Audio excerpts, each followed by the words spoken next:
ကျွန်တော်ကတော့ပြောစရာခေါ်သွားဖို့အတွက်အဆင်မပြေသေးပါဘူးလို့ပြောချင်တယ်ကျမကတော့ခေါ်ခြင်းတယ်โอเคပါဒါပေမဲ့ဒါကပြိုင်ပွဲလေဒီအမကပြင်လို့ရတဲ့အမဖြစ်နေတာပေါ့နော်ဒီအတန်ပိုင်ရှင်မျိုးကလည်းပါတဲ့နယ်လေအရှိမလည်းဒီလိုအတန်ပိုင်ရှင်မျိုးတွေကိုပဲရွေးထုတ်ခဲ့တာမျိုးတွေရှိတာဆိုတော့ကျမကတော့ခေါ်မအောင်ဖြစ်မယ်လို့ထင်တယ်အဲ့ဒါပြဿနာပဲ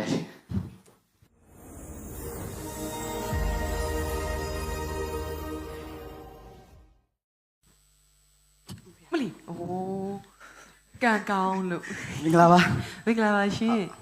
ဒီအရှိကိုဆက်ပြီးချော်ကြရင်ဖမ်းထားလိုက်မှာမိတ်ဆက်ပေးပါဦးဟုတ်ကျွန်တော်နာမည်ရဲသူရပါအသက်က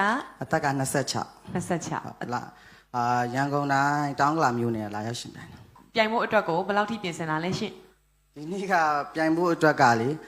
အလုံးနဲ့အတိုက်ခံလုပ်လာတာပေါ့နော်သူတို့ကသွားပြိုင်ရင်ဒီနေ့ကခွင့်ရမဟုတ်တော့သွားပြိုင်လို့ရှိရင်အလုတ်ကထွက်တူပါတော့အဲ့လိုမျိုးပြောတာပါကျွန်တော်ကလည်းထွက်ရရင်ထွက်ရပါစေသွားပြိုင်မယ်ဆိုပြီးတော့လာခဲ့ထွက်ခိုင်းအဲ့အလုပ်ရှင်ကျမစကားလိုက်ပြောမယ်ဘယ်လိုပြောမလဲဆိုတော့လက်အုပ်လေးချီပြီးတော့တောင်းမှလိုက်မယ်ပြိုင်ပွဲအတွေ့အကြုံတွေဘာတွေရောရှိသေးလားမရှိဘူးခင်ဗျမရှိဘူးပထမဆုံးအတွေ့အကြုံပေါ့ပထမဆုံးအတွေ့အကြုံမှာအလောက်ကလူတွေကိုငါဟဲ့ဆိုပြီးလက်မထောင်ပြီးဆိုပြလိုက်ပါနောက်တစ်ဆင့်လောတယ်တော့ရှင်းနေတော့ရှင်မတုံးနဲ့ကျမတို့နှစ်ယောက်ကနားပဲထောင်နေမှာဘာမှမလုပ်ဘူးရှင်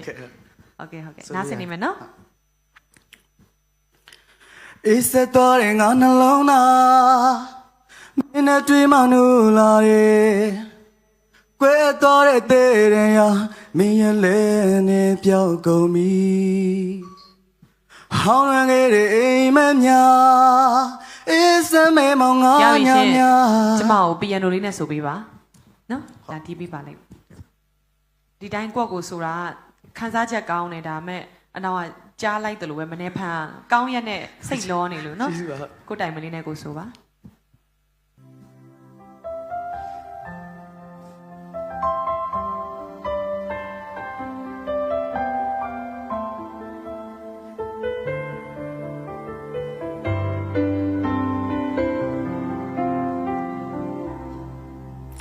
အေးစတော်တဲ့ငါနှလုံးသား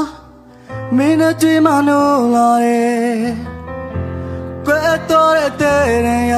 မင်းရဲ့လဲနဲ့ပြောက်ကုန်ပြီဟောင်းငယ်တဲ့အိမ်မများအေးစမဲမောင်ငါညာများအတီးကိုနားထောင်ပါ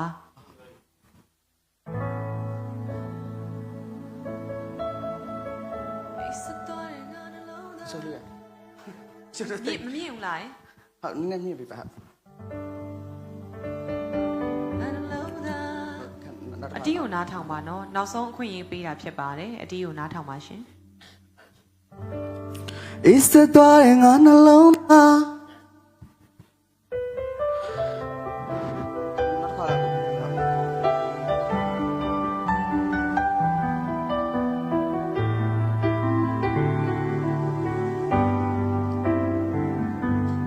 အေးစတော်တဲ့ငါနှလုံးသား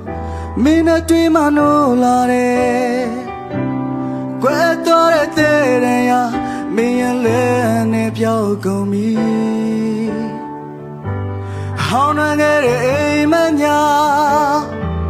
အေးစမဲမောင်ငါညာများအိမ်မတစ်တွေမွေးပေါ်လို့ရင်ကိုနှွေးထွေးသွားအချင်နာညာများလင်းလဲသွား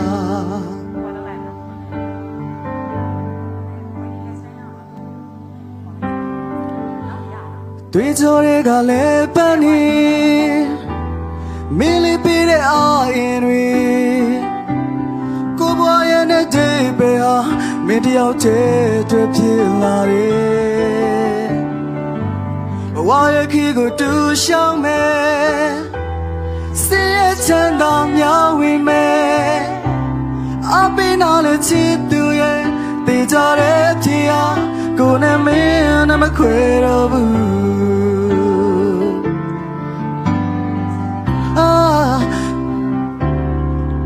စိတ်နဲ့ခံနာကုန်လုံးပဲယုံကြည်နာလဲမှုရှင်တန်နေမဲ့ချစ်ချင်းများကိုရဲ့နဲ့ဘေးနာမရှိနေရဲ့စရဲ့အနေအားလုံးနဲ့ဖြစ်သွားမယ်天色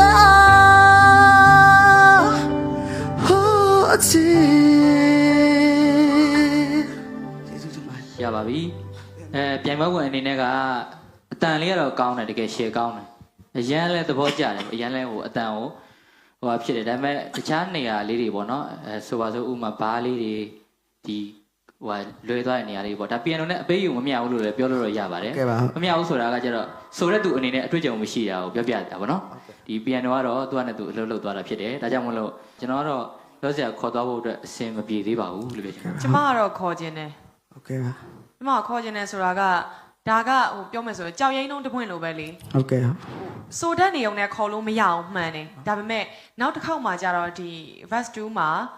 ဟိုဝင်တာပြန်တဲ့သွားပြီလေနော်ပြန်တဲ့သွားပြီဆိုတော့ဒါတွေကပြင်းလို့ရတဲ့အမားတွေခဏလေးနဲ့ဟိုဖြစ်တယ်ဒါကိုအောင်ကိုမခေါ်လို့ဒါပေမဲ့ဒါပြိုင်ပွဲလေဟုတ်တယ်မလားကျွန်တော်ပြောချင်တာကျတော့ပြိုင်ပွဲဖြစ်တဲ့အတွက်ကြောင့်မလို့ဒီလိုခေါ်လိုက်လို့ရှိရင်နောက်တစ်ဆင့်တက်တဲ့အချိန်မှာတင်လိုက်တဲ့အခါမှာတကယ်လို့ကြိုးစားမှုအဆင်မပြေဘူးဆိုလို့ရှိရင်ဒုက္ခရောက်သွားနိုင်တဲ့အတွက်ကြောင့်မလို့ကျွန်တော်ကတော့ခေါ်သွားမယ်ဆိုတဲ့စကားကတော့တိတ်အဆင်မပြေဘူးပေါ့နော်ဒါပြောချင်တာကတော့ဟုတ်ကဲ့ပါမဟာတော့ခေါ်စီခြင်းတယ်ဒါမကိုကျွန်တော်ပုံဝင်လင်းပြောမှာဆိုလို့ရှိရင်တော့ကျွန်တော်အနေနဲ့တော့မခေါ်သင့်ဘူးပေါ့ဘာဖြစ်လို့လဲဆိုလို့ရှိရင်တခြားစဉ်းစားကြည့်လို့ရှိရင်အဲ့လိုမျိုးဘားလေးတွေဟာနောက်မှကြားလို့ရှိရင်ပြန်ပြင်ဖို့အတွက်ကလွယ်ရင်တော့ပိုအဆင်ပြေလိမ့်မယ်ဒါပေမဲ့လည်းခက်ခဲတယ်ဆိုလို့ရှိရင်သူ့အတွက်လည်းဒုက္ခပေးတယ်လို့ဖြစ်နေလိမ့်မယ်လို့ကျွန်တော်ယူဆမိတယ်ပေါ့ဟုတ်ကဲ့ပါကျမကတော့ခေါ်စီခြင်းတယ်ဘာလို့ဆိုတော့ဒီလိုအတန်ပိုင်ရှင်မျိုးဆိုတာကမြန်မာစတားကလည်းလိုအပ်တယ်အနည်းဆုံးတော့နောက် level တစ်ခုကိုလည်းကြော်ဖြတ်နိုင်မယ်လို့ထင်တယ်ဂျားထဲမှာအချိန်တစ်ခုပေးလိုက်ရင်ဒါပြိုင်နေဆိုတာလူတိုင်းကသူ့ခက်ခိုင်တဲ့သူလာကြတာပဲမို့ကျမတော့တက်စီခြင်းပါဟုတ်ကဲ့ပါညီမတေချာစဉ်းစားကြည့်ပါဦးအရင်တော့တောင်မှပဲဟိုအကိုတို့ဒီထက်အများကြီးပေါ့နော်ဟိုကောင်းတဲ့သူတွေကိုတေချာလေးရွေးချယ်ခဲ့တဲ့အခါမှာသူ့အနေနဲ့ဒီလိုဖြစ်နေလို့ရှိရင်ကျန်တဲ့သူတွေအနေနဲ့ဆိုရင်သူ့အတွက်အဆင်ပြေနိုင်မှာမလားဆိုတာလည်းရှိသေးတယ်ဒါမဲ့ဒီအမကပြင်လို့ရတဲ့အမဖြစ်နေတာပေါ့နော်ဒီအတန်ပိုင်ရှင်မျိုးကလည်းပါတဲ့နေလေအရှိမလည်းဒီလိုအတန်ပိုင်ရှင်မျိုးတွေကိုပဲရွေးထုတ်ခဲ့တာမျိုးတွေရှိတာဆိုတော့ကျမကတော့ခေါ်မအောင်ဖြစ်မယ်လို့ထင်တယ်အဲ့ဒါပြဿနာပဲဟိုအမှန်တိုင်းပြောမှဆိုလို့ရှိရင်အခုအနေနဲ့ကတော့အကိုကတော့မပေါဝင်စေချင်သေးဘူးနည်းနည်းလေးပြန်စဉ်းစားကြည့်စေချင်ပါတယ်ညီမကိုလေမဟုတ်အရှိမကျတော့ကိုကဒီဘားမှန်တယ်ဒါပေမဲ့အတန်ပါဝါတွေအားမရလို့မခေါ်ခဲ့တာတခုပဲဒီပြန်ပွဲစီမင်းစည်းကမ်းရဘာလို့ဆိုတော့တချို့တွေကောင်းရက်နဲ့မပါဘူးဆိုတာလေသူတို့မှလေ့ကျင့်မှုအားအပြည့်ရှိနေတယ်လေဒီမှာအကိုတို့ကြတော့ဒီအခုပြန်ပွဲဝင်ကြတော့ပီယန်နိုနဲ့ကစိမ့်နေတယ်ဒါကနားလည်ပေးလို့ရတဲ့အမားဖြစ်နေတဲ့အခါကျတော့ဒီအမားလေးတစ်ခုလေးနဲ့ခြံခဲ့မယ်ဆိုရင်ပြန်ပွဲဝင်အတွက်လာရင်းနှီးပြီးပြိုင်တာရောထိုက်တန်ရဲ့လားသူ့အတွက်အဆင်ပြေရဲ့လားဆိုတာမျိုးကိုကလည်းတွေးရမယ်ပေါ့ကျမတော့အဲ့ဒါပဲပြောချင်တယ်ဒီလိုတက်မယ်ဆိုလို့ရှိရင်တော့တက္ကနာပေါ့ဒီလိုမျိုးညင်းခုန်နေလို့ရှိရင်တနေ့ကုန်တာပြောမယ်ဆိုလို့ရှိရင်အမှားနဲ့ပဲပြီးနေနိုင်တယ်လို့ယူဆတယ်ဒါကြောင့်အကိုကအမှန်တိုင်းပြောဆိုရင်ခေါ်မသွားခြင်းဘူးဆိုတဲ့စီးထဲမှာတွင်းထားတယ်ညီမကခေါ်သွားခြင်းတယ်ဆိုတော့အကိုကတော့ waiting list ထဲမှာပဲထားခြင်းတယ်ဒီဟာကိုပြန်ရွေးခြင်းတယ်ပေါ့နော်ပိုသေးချအောင်လို့ပါဒါအဲ့တော့ကျွန်တော်တို့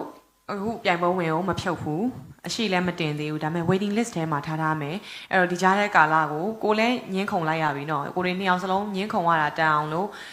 တချင်းတွေကိုဥမာကိုပြိုင်မဲ့တချင်းကိုဒီ music only ရှိတယ် YouTube မှာလေကိုတချင်းရဲ့အဲ့ဒီကာရာโอเคတို့ music only တို့ YouTube မှာ piano နဲ့တီးထားရတယ်ရှိတယ်အဲ့ဒါကိုများများနားထောင်ပါလေ့ကျင့်ပါအခွင့်အရေးက50ရာခိုင်နှုန်းရှိနေပါတယ်ပြုတ်သွားတာမဟုတ်ပါဘူးနော်အဲ့တော့အမတို့လည်းပဏိပခတ်ဖြစ်ရတာနည်းနည်းနော်အဲ့တော့ဖြစ်ရကြလေးနဲ့အောင်လို့စောင့်နေပေးပါဒီကြားထဲမှာလေ့ကျင့်ပေးပါကို့အတန်ကောင်းတော့လာဟတန်ဖြစ်စေပါနဲ့လို့ဟုတ်ကဲ့ကျေးဇူးတင်ပါတယ်ကျေးဇူးပါ